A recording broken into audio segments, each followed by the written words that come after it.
이스라엘 사람들과 및 하나님을 경외하는 사람들한테 들어라 하면서 드디어 바울이 첫 설교를 하는데 설교를 많이 했어요. 근데 바울이 전도하니라, 하나님의 말씀을 전하니라, 예수 그리스도에 대해서 전하니라, 그가 괴로움을 당하고 죽을 뻔하고 광주리에 달려서 내려오고 여러 가지 일이 있었는데 무슨 설교를 했는지는 지금까지 한 번도 안 나왔다가 드디어 사도행전 13장에서 바울의 첫 설교가 나옵니다. 근데 이 바울의 첫 설교를 딱 보면은 여러분들 생각해 보시면은 누가가 바울의 2차 여행 때 누가가 이제 바울을 만난 다음에 그때부터 죽을 때까지 따라다녔어요. 바울이 가는 곳마다 어떤 설교를 했겠어요? 똑같은 설교를 했겠죠. 그리고 그게 점점 강화됐겠죠. 누가는 바울이 뭘 말하는지 알아요. 여러분들이 저랑 3년 동안 있었던 분은 제가 어떤 레파토리를 딱 나오면은 뭘 말할지 알고 잠깐 이제 정신을 놓지 않습니까? 그래서 했던 얘기 또 하겠구나. 그래서 잠깐 정신을 놓거든요. 성전에서 흘러나오는 물이 하면 이제 나 이제 10분 동안 쉴 수 있다. 딱 외워요. 이제는 외워요. 하도 들어가지고 아까 약간 느낌이 있었어요. 그 사울이 바울 된 것은 발음이 바뀐 겁니다. 그러니까 여러분들이 이미 자려고 그래. 그래서 맨날 똑같은 얘기 했단 말이죠. 그것처럼 누가가 바울의 말을 지겹게 들어가지고 그냥 써요. 바울이 길게 얘기든 짧게 얘기든 그 핵심을 알고 썼단 말이죠. 바울의 핵심을 바울이 쓴 서신서, 로마서부터 쭉 많은 거 있잖아요. 뭐 디모데 전후서, 데살로니가 전후서, 뭐 고린도 전후서, 뭐 이런 거 갈라디아서 다 그거를 갖다가 하나로 합친 한 장 요약이 13장에서 나와요. 여러분들 바울의 신학에 대해서 알고 싶으신 분은 이 사도행전 13장 외우시면은 바울의 신학을 통으로 아는 거예요. 거기다가 누가라는 사람은 어떤 사람이냐면 성격이 굉장히 조사 많이 하는 사람이고 깐깐한 의사 출신인데 이 사람이 지금 데오빌로 총독에게 쓰고 있기 때문에 그걸 후원받아서 그래서 이것을 쉽게 써야 돼요. 요약을 했는데 쉽게 쓴 거예요. 바울의 신학에 대해서 이 한 장이 뭐라고 말하는지 봅시다. 자, 이제 들어라 하면서 말을 시작합니다. 이스라엘의 백성의 하나님이 우리 조상들을 택하시고 애굽의 땅에서 나그네 된 그 백성을 높여서 큰 권능으로 인도하여 내사. 자, 이스라엘의 백성의 하나님이라고 하니까 우리 조상들을 택했다라고 하니까 뭐냐면은 시작 자체가 어떠냐면 유대교적으로 시작을 해요. 왜 그렇습니까? 바울은 언제나 회당에서 설교를 했어요. 회당에 믿는 자들이 모여있기 때문에 거기서 유대인들도 모여있고 유대인들뿐만 아니라 경건한 자들이 있어요. 여기에 그 회당에 있는 사람 중에 경건한 자들이 이제 많이 여기 하나님을 경외하는 자들이라고 나오지 않습니까? 근데 이스라엘 사람이 있고 하나님을 경외하는 사람이 따로 있어요. 하나님을 경외하는 사람은 구약은 아는데 할례를 안 받은 아직 할례만 안 받은 이방인들을 얘기합니다. 이들은 구약은 다 알아요. 회당에 같이 있는데 할례를 받을까 말까 고민하고 있는 자들인데 그들에게 얘기를 회당에서 설교를 시작할 때 유대인들도 듣기 편하게 그리고 하나님을 경외하는 그러니까 할례를 안 받은 그 사람들도 듣기 편하게 이스라엘 백성에 대해서 먼저 시작합니다. 그리고 나서 이스라엘 백성들 율법 지키는 거 필요 없습니다. 할례 받아도 안 받아도 돼요. 그러면서 말하니까 유대인들이 이단이라고 하고 돌을 던지는 거고 이 할례 안 받았던 사람들은 진짜 이제 할례 안 지켜도 돼요? 우리에게도 좀 말해주세요 하고 따로 불러가지고 바울을 초대해가지고 얘기를 듣거든요. 그 집이 교회가 바로바로 서요. 그게 바로 갈라디아 교회들이 되고 막 그러는 겁니다. 회당을 쫓아다니면서 이렇게 전도를 했는데, 그러니까 이미 구약을 다 아니까 예수 그리스도에 대해서만 전하면 바로바로 교회가 섰던 거예요. 이미 다 아니까. 바울의 설교하는 스타일이 이래요. 회당에 들어가서 이스라엘 사람들아 그러면서 얘기를 하면서 우리가 옛날에 이랬지 않느냐 그러면서 말하고 싶어 하는 게 뭐냐면은 다윗이 왕으로 세워졌지. 그 다음에 왕으로 세워진 다음에 내 마음에 합한 사람을 있다. 그게 바로 다윗이다 그랬는데 너를 통해서 너의 씨를 인해서 이스라엘을 구원할 사람을 내가 보내겠다라고 했는데 그 사람이 왔다. 그게 누구냐? 다윗의 자손 예수다. 이 얘기로 넘어가는 거죠. 그래서 이 유대인들이 기다리는 거는 다윗의 자손이 와서 우리나라를 해방시킬 거다라는 믿음이 있었어요. 로마 식민 상태에 있었기 때문에 우리나라가 어떻게 하면 해방이 될까? 다윗의 자손이 오면 돼. 영원한 나라, 영원한 왕권을 준다라고 하나님이 약속했으니까 내가 지금 백향목궁에 있으면서 하나님의 성전은 저렇구나. 하나님에서 집을 짓겠다 그랬더니 나단 선지자가 와가지고 당신 마음대로 해요 그랬더니 하나님이 나단한테 니 왜 네 맘대로 말하냐? 내가 말하는 거 시키는 거 말해라. 다윗한테 다시 가게 해요. 다시 가가지고 네가 나를 위해서 집을 짓겠다고? 언제 내가 집 지어달라 그랬어? 내가 너를 위해서 집 지어줄게. 영원한 집, 영원한 왕권, 영원한 나라를 주겠다. 그걸 약속하시기 때문에 다윗의 자손으로서 오는 영원한 왕권을 가진 그 존재, 이 자가 오기를 기다리고 있었어요. 근데 그게 예수다. 이렇게 가르쳐 주는 거죠. 예수가 진짜 맞느냐? 그걸 얘기해야 되겠죠, 이제부터. 그래서 오시는 이 앞에 세례 요한이 와서 회개세를 베풀었던 거예요. 요한이 뭐라고 말했어요? 요한은 그때 당시에 선지자가 말라기 이후로 계속 없었기 때문에 선지자 한 명만 나타나달라 막 부탁을 하고 있었어요. 선지자 한 명만 그러고 있었어요. 그 선지자가 없어지면은 나라가 완전히 망해버린다라고 그런 식으로 표현이 되고, 잠언도 그래요. 그리고 또 시편 74편이에요. 시편 74편에서도 그러니까 선지자의 말씀이 사라지면은 나라가 개판이 된다라는 게 나오고, 호세아서도 그런데, 그래서 그들은 선지자가 왜 안 나타나지? 우리가 어떻게 해야 선지자가 나타날까? 근데 그 계시가 없으면, 그러니까 선지자의 그런 말들이 없으면은 율법이 너에게 있지 아니하냐 말씀도 있거든요. 그것처럼 율법을 지키면서 율법주의가 됐던 거예요. 그러던 중에 갑자기 선지자가 나타난 게 세례 요한이었던 겁니다. 그 기다리던 선지자가 나타나가지고 다들 알아요, 선지자를. 세례 요한을. 근데 그가 말했던 게 뭐냐? 나는 아무것도 아니다. 내 뒤에 오는 이가 진짜 끝내주는 자다. 그 사람이 누구냐? 그리스도다. 나는 그의 신발끈을 풀기도 감당치 못하겠다. 형제들아, 아브라함의 후예와 너희 중에 하나님을 경외하는 자들아. 여기서 하나님을 경외하는 자들은 아브라함의 후예가 아닌, 유대인 출신이 아닌 이방인들인데 할례를 안 받은 자들이 되겠죠. 그들아, 이 구원의 말씀을 우리에게 보내셨거늘 예루살렘에 사는 자들과 저희 관원들이 예수와 및 안식일마다 외우는 선지자들의 말을 알지 못하므로 예수를 정죄하여서 선지자의 말을 응하게 하였도다. 안식일마다 우리의 구원자 온다 계속해서 외우고 그랬는데 드디어 왔는데 우리가 그를 죽였는데 그것도 선지자 말이 이루어진 것이다. 죽일 죄를 하나도 찾지 못했으나 빌라도에게 죽여달라고 하였으니 성경이 저를 가리켜 기록된 말씀이 다 이루어졌다. 그리고 후에 나무에서 내려다가 무덤에 두었으나 하나님이 죽은 자 가운데서 저를 살리셨다. 죽은 자 가운데서 살린 거를 이 예루살렘 사람들이 꽤나 봤어요. 왜냐하면 여러 날 동안 보이셨거든요. 그래서 예수님이 살아났다라는 거에 대해서 사실은 토를 못 달아요, 유대인들이. 바울이 계속해서 설교하는 게 뭐냐면은, 구약에서 말했던 게 뭐냐? 다윗의 씨로서 오시는 이가 고난받고 버려지고 죽고 부활하는 거 우리에게 말씀했던 거 아니냐? 근데 실제로 그 사람이 있었잖아. 예수 그리스도도. 죄송합니다. 발음이 안 되지. 예수 그리스도. 그래서 예수 그리스도 죽었다가 부활했고 그가 돌아다니고 하늘로 승천한 거 여러 사람이 다 봤잖아. 이거에 대해서 아무도 토를 못 달아요. 그러면 이루어졌는데 왜 예수를 안 믿어? 안 돼. 왜냐면 십자가에서 죽었잖아. 다 그러는 거였거든요. 십자가에서 죽으면은 나무에 달린 자마다 저주받은 자라 한가 같으니라, 그 신명기 21장의 말씀 때문에 나무에 달려 죽었는데 어떻게 하나님의 저주가 임한 자인데 그가 어떻게 하나님의 아들 메시아고 구원자냐? 아니지. 내가 지금 이렇게 아직 로마 식민 상태에 살고 있는데 내 삶이 이렇게 망가져 있는데 나를 구원했다고? 아니야. 그렇게 된 거죠. 여러분들이 살면서 나쁜 일이 일어나고 차 사고가 일어나고 하나님이 날 도운 게 아니야 라는 거죠. 아니야, 예수님이 널 구원하고 너에 대해서 완성하셨어. 너를 사랑하셔. 아니야, 내가 이게 사랑받는 거라고? 그럴 리가 없어. 그러니까 내 삶을 보니까 하나님께서 나를 구원하셨다, 사랑하셨다라는 게 안 믿어지는 상황이 되는 겁니다. 그럼 하나님께서 그런 것들 안 해주시느냐? 해주시는데, 근데 약간 그 뉘앙스가 달라지는 거죠. 어쨌든, 이미 하신 거 아니냐? 내가 뭐 다른 거 얘기하느냐? 유대인들이 말했던 거 이루어졌다라는 거 얘기하는 거다. 바울의 설교가 그거예요. 저희가 이제 백성 앞에서 그의 증인이라 우리도 조상들에게 주신 약속을 너희에게 전파하노니 곧 하나님이 예수를 일으키사 우리 자녀들에게 이 약속을 이루게 하셨다 함이니라. 시편 둘째 편, 그러니까 시편 2편에 기록된 바와 같이 너는 내 아들이라 오늘날 내가 너를 낳았도다 하셨고, 또 하나님께서 죽은 자 가운데서 저를 일으키사 다시 썩지 아니함을 당하게 하실 것을 가리켜서 가라사대 내가 다윗의 거룩하고 미쁜 은사를 너에게 주리라.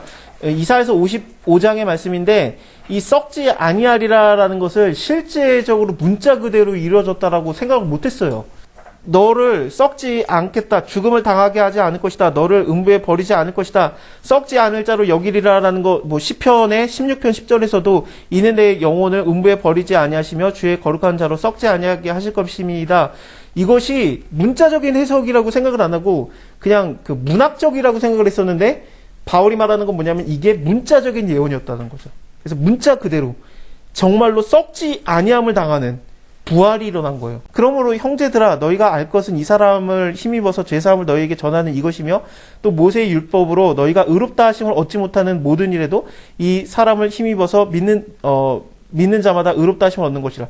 이건 로마서, 갈라디아서, 에베소서, 빌립보, 골로새 전부 다 이 얘기예요. 율법이 우리를 의롭다 하지 못하고 율법이 주어진 이유는 네가 이걸 지켜봐라가 아니라 네가 이거 못 지키잖아. 그러니까 거기서 나와라라는 얘기거든요. 갈라디아서 3장 잠깐 볼게요. 갈라디아서 3장을 보면은 율법을 행하는 자들은 저주 아래에 있어요. 왜냐하면은 이 율법을 행하는 자들은 이 율법 책에 행한 것들을 너네가 행하지 않는 자는 저주받을지어다. 신명기 27장에서 이 율법의 모든 말씀을 실행하지 아니하는 자마다 저주받을 것이라 할 것이고 모든 백성은 아멘할지니라 그랬기 때문에 율법이 있는데 행해지지가 않는 거죠. 우리가 율법을 못해요. 율법이 멀리 있지 않다 그랬어요. 그러니까 너희가 지킬 수 있느니라 율법이 쉽다라는 말도 여기서 나오는 거거든요. 하나님 말씀이 멀리 있느냐, 하늘 꼭대기에 있느냐, 바다 밑에 있느냐, 너희에게 이미 주어진 거 아니냐. 내가 이렇게 써줬잖아. 하나님 말씀은 너희에게 가까이 있느니라. 너희가 율법을 지킬 수 있다라고 돼 있는데 못 지켜요. 그쵸? 그러니까 율법을 왜 못 지키냐면은 아담과 여자가 완벽했던 장소에서 완벽한 몸으로 하나를 못 지켜요. 하나를. 선악과 먹지 마. 다른 거 다 해도 돼. 그 율법을 못 지켜요. 그거 넘어지라고 준 게 아니라 영광을 위해서 준 거거든요. 왜냐하면 영광이라는 건 하나님의 영광은 순종해서 오니까. 그쵸? 그래서 예수님께서 하나님의 아버지의 말씀을 순종해서 영광을 받으신 것처럼 요한복음의 말씀처럼 영광이라는 것은 하나님의 말씀에 순종해야 얻어져요.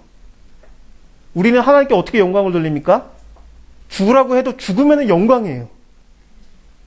왜냐하면 천지창조의 하나님이 빛이 있으라신 빛이 있는 게 보시기 좋은 거니까.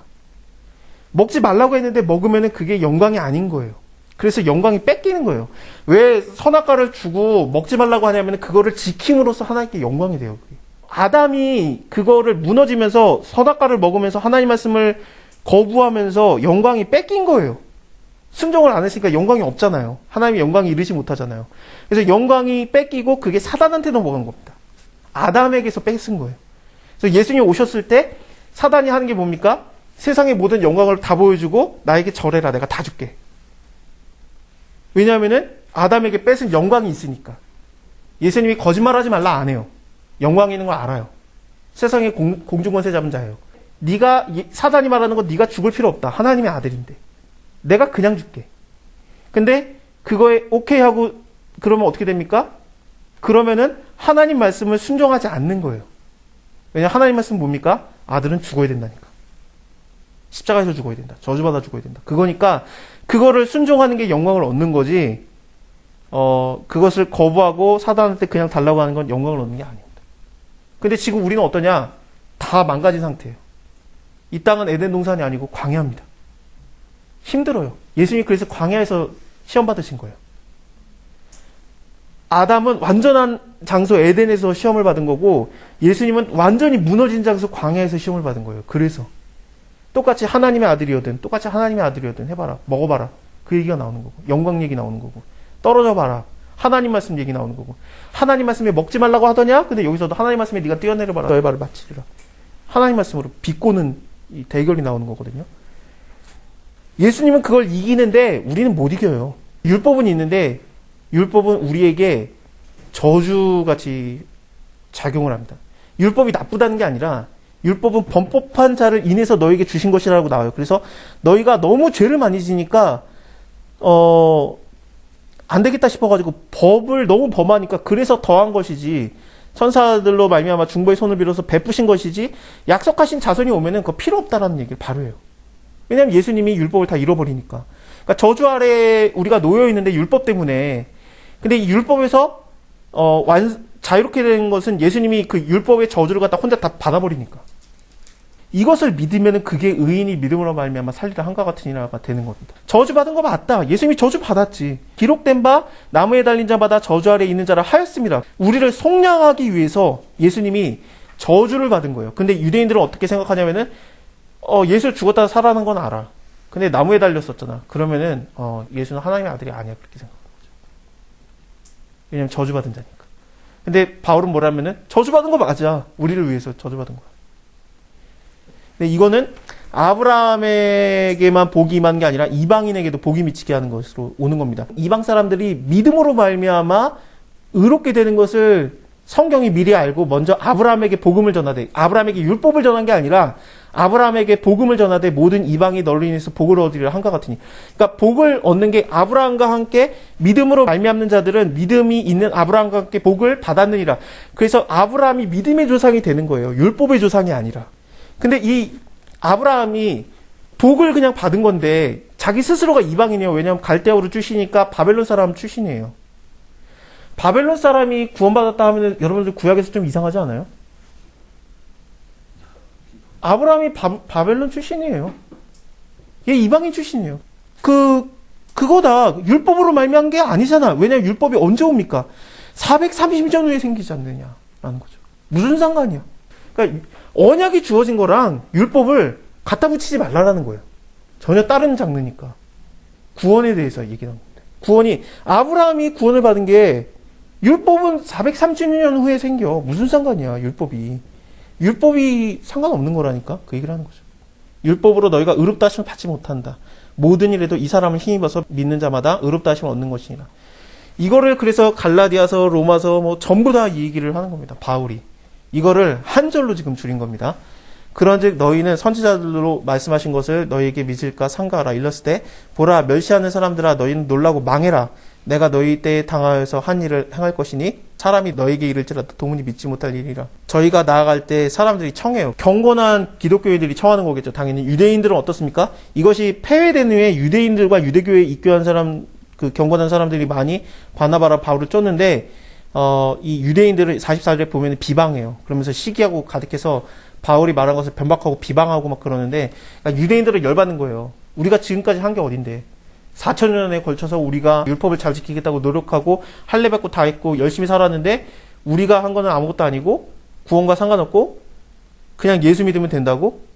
그럴 리가 있느냐. 안 받아들이려고 비방하고 시기하고 질투한 거고, 할례를 안 받고 율법을 아직 못 지키고 있던 이 경건한 사람들은 끝내주는 거죠. 우리 집에 와서 한 번 더 얘기해 주세요 하면서 이 말씀을 오게 하고 초대하고, 그러면서 이게 바로 갈라디아 교회를 쓴 겁니다. 하나님의 말씀을 보면은 우리 아버지 하나님께서 우리를 자유케 하시지 괴롭게 하시는 말씀이 없어요. 그러니까 예수 잘 믿고 그래야지. 그럼 잘 믿는 게 뭐냐? 잘 믿고 다시 구약으로 돌아와서 이거 더 구약적이야. 더 심해. 저도 뭔가 좀 잘못되잖아요.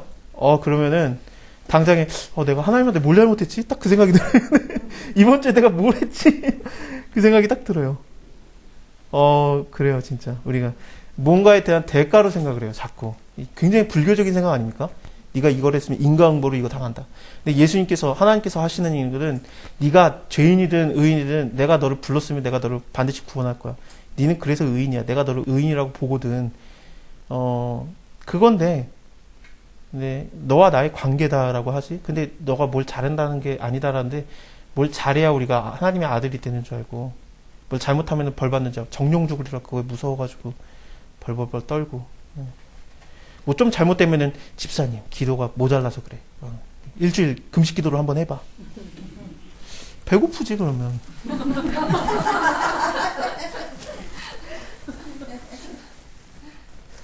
하나님은 우리를 다 자유케 하셨는데 우리가 다시 율법주의로 돌아가니까 갈라디아에서 바울이 놀라는 거죠. 야, 너는 어떻게 그렇게 빨리 다른 복음으로 돌아가느냐. 그리스도의 은혜로, 그냥 주신 거 아닙니까? 그리스도의 은혜로 너희가 그냥 불려진 건데, 하나님 아버지가 너희를 불렀는데, 그래서 그리스도의 은혜로 들어갔으면서 어떻게 이렇게 빨리 떠나서 다른 복음을 쫓아갔느냐. 이상히 여긴다. 다른 복음을 전해 저주를 받아라. 천사라고 할지라도 저주를 받아라. 우리가 전한 복음에 다른 거 말해? 그러면 저주를 받아라. 야, 어떻게 이렇게 빨리 갔어? 성령으로 시작했다가 은혜로 시작했다가 다시 육체로 돌아가느냐. 그런 얘기들이 쭉 나오는 겁니다.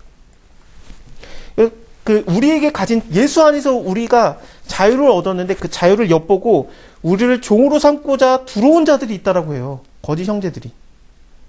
얘네들이 들어와가지고 우리한테 일을 시켰다라는 게 아니에요. 이 얘기가 뭐냐면은 우리 안에 조용히 들어와가지고 너네 너무 자유로워. 너네 이상해.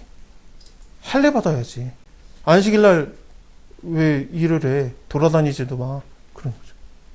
목사님이 저기 아는 목사님이 쫓겨나셨어요. 꽤 됐습니다. 손님이 오셨는데 주일날 오신 거예요.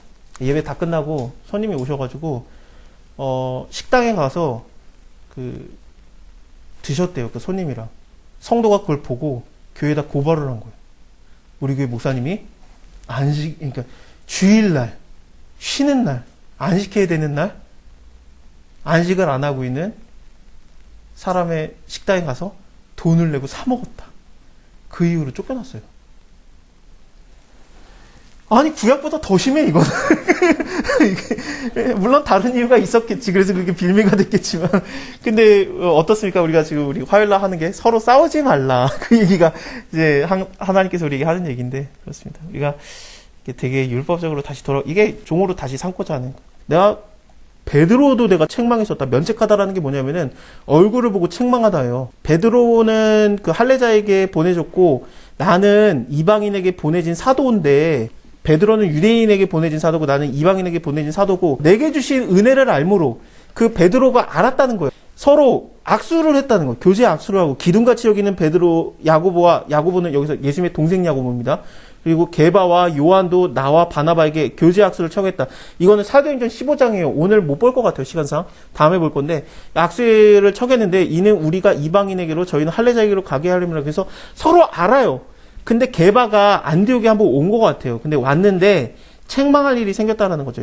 이래서 내가 그를 얼굴을 대고 혼냈다는 거예요. 이 베드로만큼 외모가 출중한 사람이 어디 있습니까? 하나님이 외모로 판단은 안 하지만 외모로 취하지 아니하시지만 베드로만큼 외모가 출중한 사람이 어디 있어요? 예수님의 직속 제자고 사도고 거기다가 베드로인데 근데 그 베드로를 자기가 면책했다는 거예요. 왜냐면은 그가 그의 외모가 중요한 게 아니라 행동이 잘못되면 나는 말할 수 있다는 거죠. 뭐라고 말했냐면은 야고보에게서 온 어떤 이들이 이르기 전에 이 야고보도 베드로도 그렇고 야고보도 그렇고 지금 기둥과 같은 자들과 내가 다 악수를 했다 그러니까 야고보도 이방인에게 은혜가 주어졌구나. 이방인에게도 구원이 열렸구나라는 걸 알았다라는 거거든요. 그래서 야고보도 오케이, 베드로도 오케이인데 야고보가 보낸 자들이 베드로한테 온 거예요. 베드로가 어떻게 생각했냐면 야고보가 오면 괜찮은데 야고보의 보낸 자들은 나를 이해할까? 지금 내가 이방인들과 함께 밥 먹고 있는데 이거 이해할까? 나 욕먹는 거 아니야? 그래서 거기서 두려워서 할례자들을 두려워서 거기를 떠나가요. 그러니까 남은 유대인들도 베드로가 가니까 나도 가야지.